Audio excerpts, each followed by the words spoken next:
it's so easy to make problems a lot bigger than they are, which leads to more problems for you. It's not really worth it to be miserable because you want someone else to be miserable.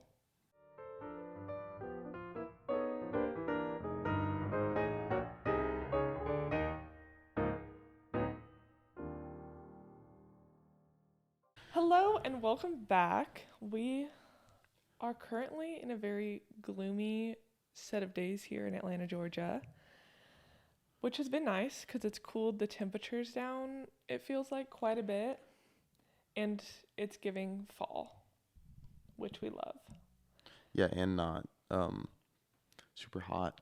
Uh, Yes, the not super hot. the heat was rough these Humid, last but not month. hot, and we love that. And the other day, the fall drinks, we talked about that last week, but you were telling me how much sugar is in one of the Dunkin' Donut pumpkin spice, which is insane. I have not had a Dunkin' Donuts coffee in, Probably like several years. let's see, I bought my car 2020, and that was the last day I had a Dunkin' Donuts coffee, which, I know and I've been to Dunkin' Donuts, but I've not gotten their coffee. we stopped and got like two of their like super large iced coffees. Caramel iced coffee, and Yeah. oh my lord, it was so much caramel and not a This lot of coffee. this TikTok said that it had 185 grams of sugar, which I mean I think like soda has like 50 or something per serving, but it was kind of gross because when they measure it out and put in how many teaspoons it is, um, it's You know those like boards they would have sometimes in school? Most schools I bet just had a picture of it, but it would have like a Coke and a candy bar and then a bag of sugar next to it of how much sugar you're consuming. yeah, You know what yeah, I'm that talking was about? always gross. Yeah, it really makes you think twice. But also that stuff tastes really good. Do you think they'd ever do it? What's the fake sugar called? Like well, there's like Splenda stevia, but it's like the sugar alcohols. Here's how much sugar alcohol is in Yeah. this Coke Zero. That'd be kind Um, of funny. no, I don't think I'd want to know that because apparently that stuff causes cancer. Wait, I thought you told me the other day that it's like, Well, when I read it, it was just like it's in like the lowest category possible, so it's like almost everything. yeah, Um, where everything to an extent could be cancerous. yeah, yeah, pretty much. You eat too much of one thing. My mom used to tell me everything in moderation. Yeah, we try and not do a crazy amount of like the sugar and fake sugar, just because I don't particularly love the taste. Yeah. Even in if we're having a latte, if you have a latte that has sugar-free syrup or if you have a latte that has regular syrup, there's a pretty big difference in Yeah, the overall massive. flavor. Yeah, I'd almost rather just like not have any syrup than some of the sugar-free stuff. I Yeah. don't really mind vanilla, but There are some flavors in particular that I think it's even worse. Like the chocolate is nasty. just, ooh, I do not like that one at all. Anywho, for today's conversation, we're going to be talking a little bit more about relationships, particularly in the topic of relationship conflict. And it's funny because I think a lot of people think their relationship problems are pretty unique to them. And then you talk to other people that are in relationships, and it's to an extent, we're all having pretty similar experiences. And there's one in particular for us that where it's a minor conflict, but it's a consistent one, and it's usually occurs when we're both in a busier season of life or one of us is a little bit busier than the other, and being able to appreciate what the other person is doing.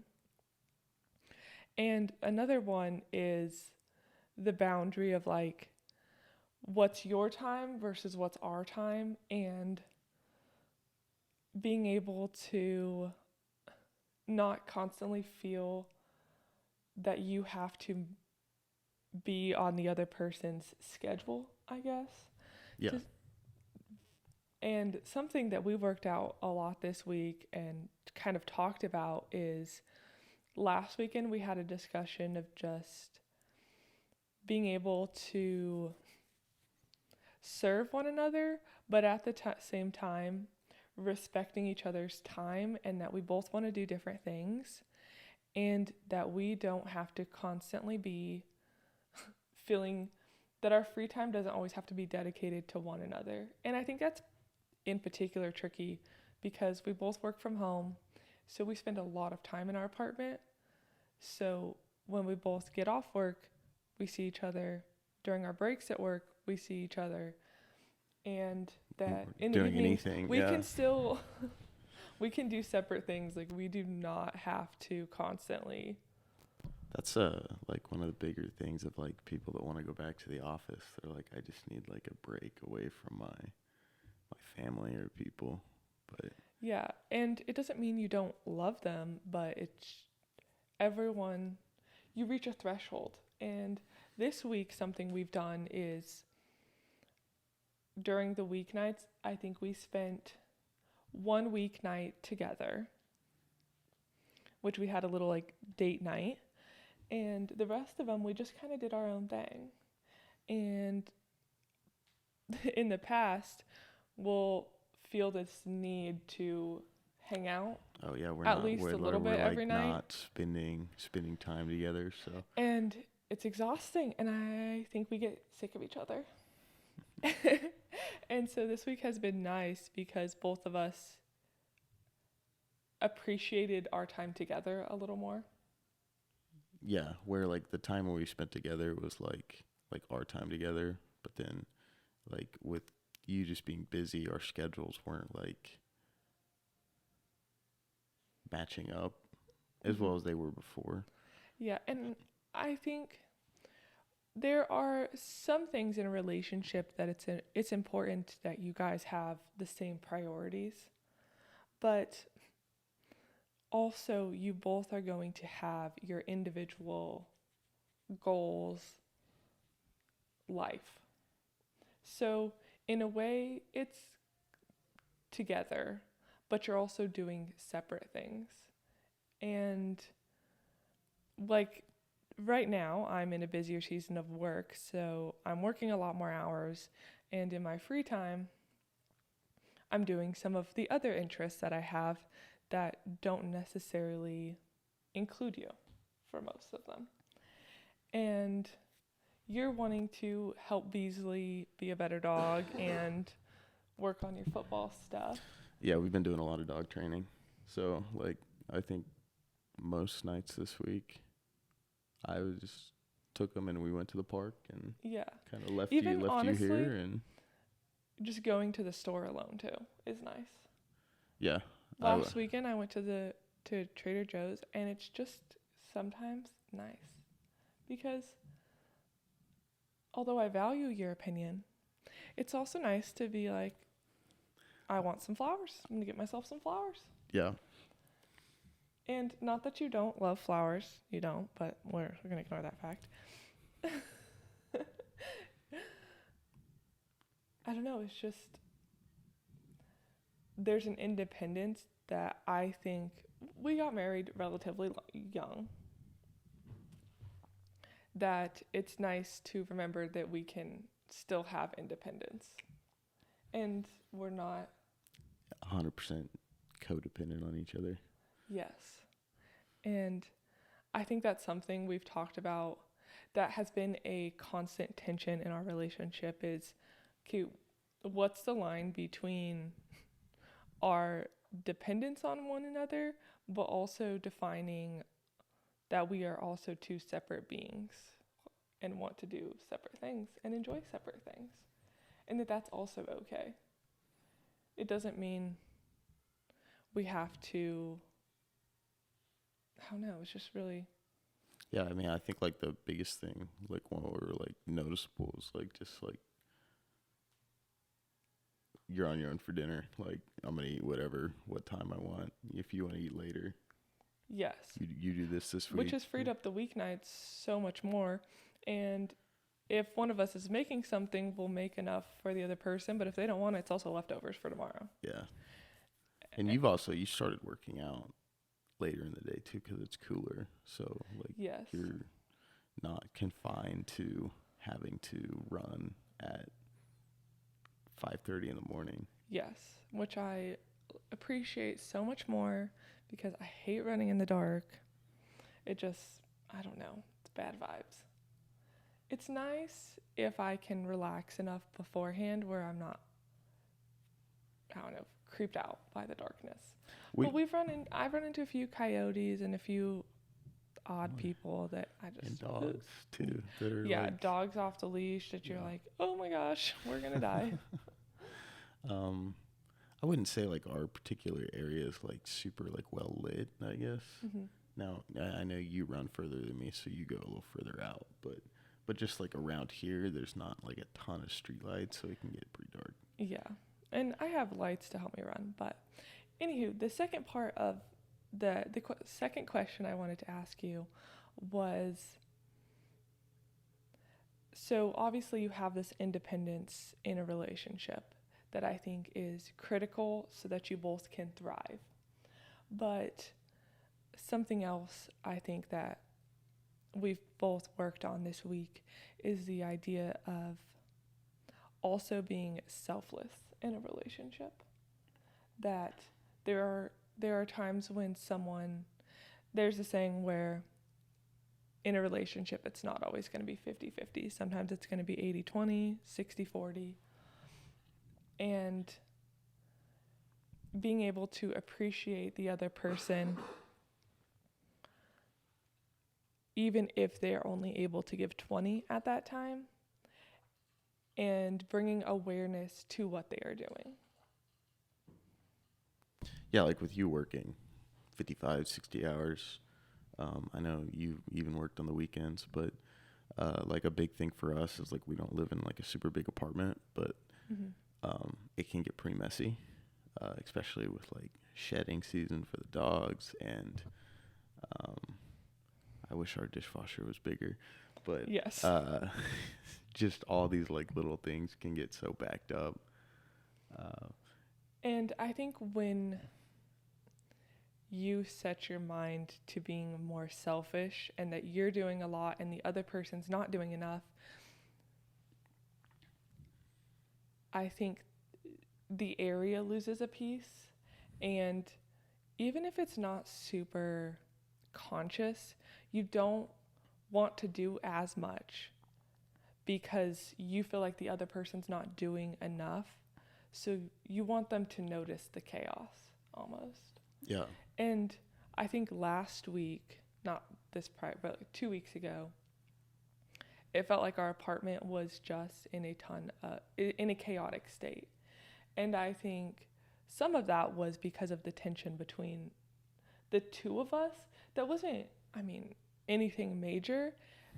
I think we were both tired and felt like we were doing a lot.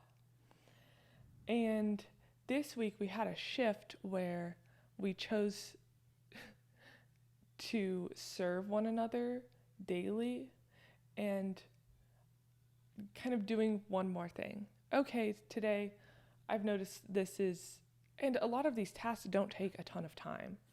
yeah, but it's just like the repetition or like, oh my gosh, I do this every day. I do this every day. This is just it's not fair. But I know I think just like kind of throughout the day, like if you had a meeting end or like with me, if like something's like loading and it takes a while, like you can go take those couple minutes that like I might be on my phone, but like go and start a load of laundry, stuff like that. Mm-hmm. But this week for me, it was focusing more on doing stuff for you and not just because I had to. Mm-hmm. Um, which it made it easier. Mm-hmm. And just acknowledging that like with you working more of these next like 8 weeks that you have to pick up more of the, like, I don't know, you have to sacrifice a little bit more. Hmm. And a shift that I think I made was, okay, yes, I might be working more, but what are some things I can do that and find enjoyment in them? Like cooking dinner. It doesn't have to be a chore. And so when I went shopping last week by myself, I was like, what are some meals that just sound fun to me? Easy, not a lot of dishes, and fun. And so I just picked out a few meals so that you didn't feel like you were constantly cooking and constantly doing the dishes. Because I know if I cook, I can clean up as I go and do the dishes, and I don't get overwhelmed.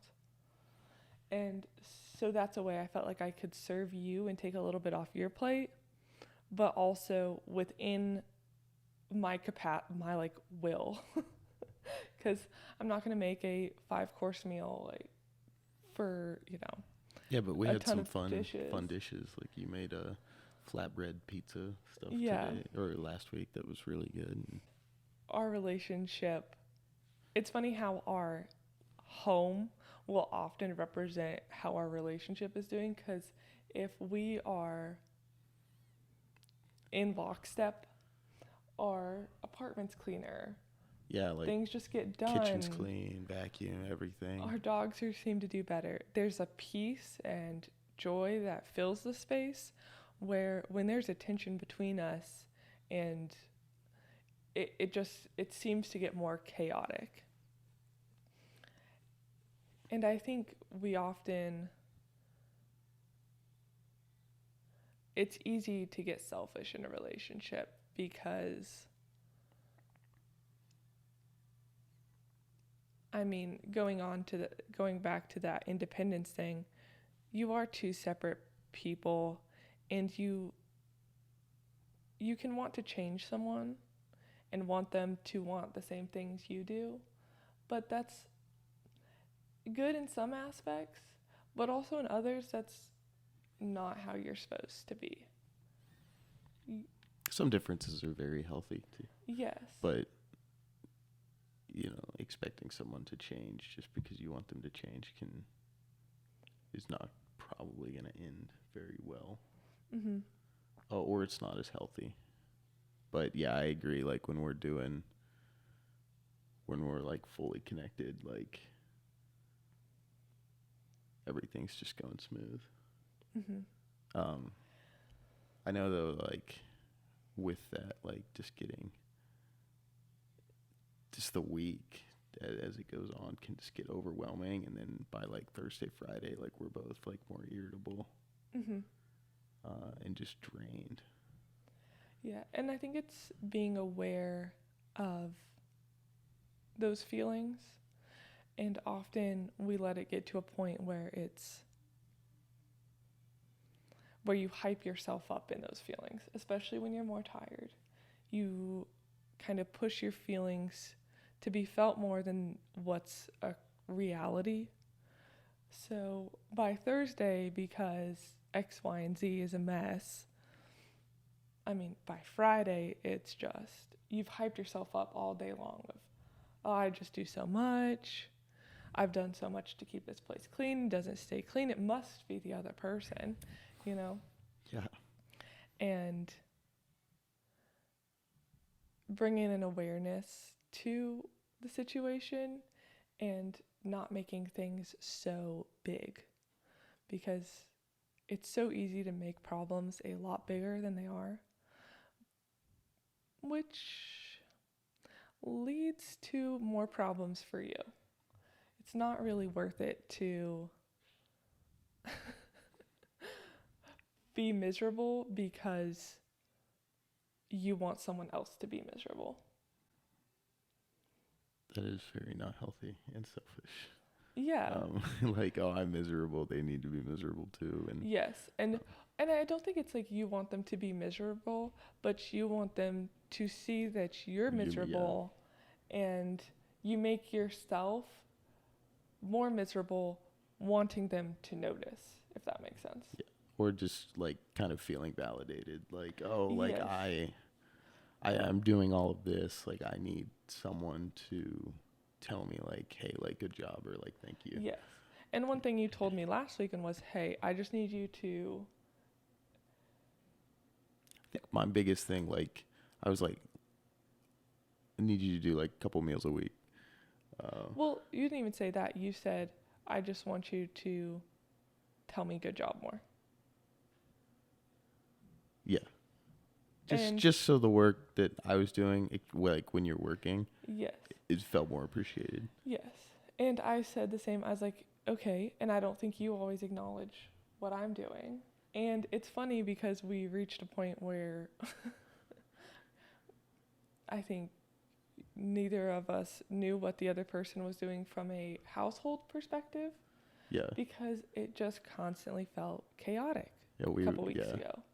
So we're both just sitting here, just like doing all this, doing that. What are they doing? You know, Yeah. if you catch them at the bad time, and we have slightly different sleeping schedules where you wake up in the morning. then Slightly. We have very different sleeping schedules. Yeah. And so my productive time is when he's sleeping, and his productive time is when I'm sleeping. Because you're a night owl, you went to bed at 2.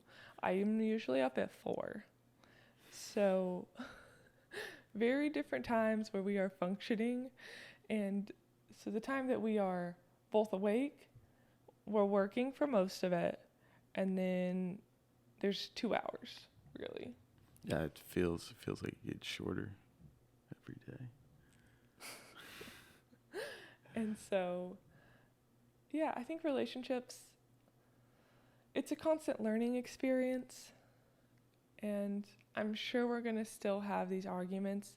But I think this week was really good of just that awareness that we both had, not only of our own feelings, but also acknowledging what the other person is doing.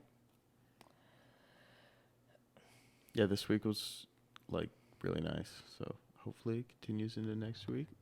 Yeah. Thank you all for listening to today's podcast. I hope you enjoyed it. If you did, please like and subscribe and tune in next week for whatever is to come.